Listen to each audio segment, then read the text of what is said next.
Hello friends.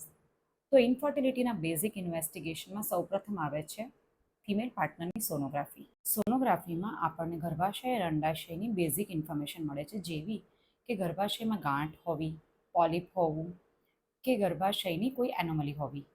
અંડાશયની અંદર જો simple સિસ્ટ છે, હેમરેજિક સિસ્ટ છે કે ચોકલેટ સિસ્ટ છે એ પણ આપણને જોવા મળે છે અને ઓવેરિયન રિઝર્વ પણ આપણને જોવા મળે છે. એ સિવાય નળીની અંદર જો પાણી ભરેલું છે એટલે કે હાઇડ્રોસાલ્પિન્સ છે કે પાયોસાલ્પિન્સ છે એ પણ આપણને સોનોગ્રાફી મારફતે જોવા મળે છે. એ સિવાય ફિમેલમાં એલએચ, એફએસએચ, ટીએસએચ, પ્રોલેક્ટિન અને એએમએચ કરાવીએ છીએ. મેલ ફેક્ટરમાં બેઝિક ઇન્વેસ્ટિગેશનમાં આપણે કરાવીએ છીએ સિમેન એનાલિસિસ, જેમાંથી જો WHOની ગાઈડલાઇન પ્રમાણે એટલીસ્ટ 15 મિલિયન પર ml જેટલા સ્પર્મ હોય અને એટલીસ્ટ 40% જેટલી મોર્ટિલિટી હોય તો એને નોર્મલ કન્સિડર કરવામાં આવે છે. એ સિવાયની ટેસ્ટમાં આપણે ફિમેલની નળીની તપાસ માટે સલાહ આપીએ છીએ. નળીની તપાસ સામાન્ય રીતે બે રીતે થઈ શકે છે, એક હિસ્ટોસાલ્પિંગોગ્રાફી અને બીજું લેપ્રોસ્કોપી દ્વારા.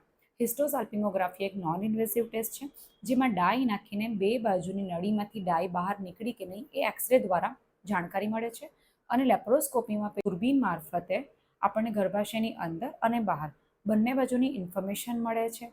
અને એ સિવાય લેપ્રોસ્કોપીમાં કોઈ સર્જિકલ પ્રોસિજર કરવાની હોય, જેવી રીતે કે ફાઇબ્રોઇડ રિમૂવ કરવું પડે, પોલિસિસ્ટિક ઓવેરિયન ડિઝીઝમાં ઓવેરિયન ડ્રિલિંગ કરવાની હોય કે નળી બંધ હોય અને નળી ખોલવી પણ પડે તો પણ એની સાથે થઈ શકે છે, જેનો ફાયદો છે. ઇન્વેસ્ટિગેશન્સ મારફતે ગાયનેકોલોજિસ્ટને ઇન્ફર્ટિલિટીના કોઝની ખબર પડે છે અને એ પ્રમાણે તમને આગળ ટ્રીટમેન્ટની સલાહ આપે છે.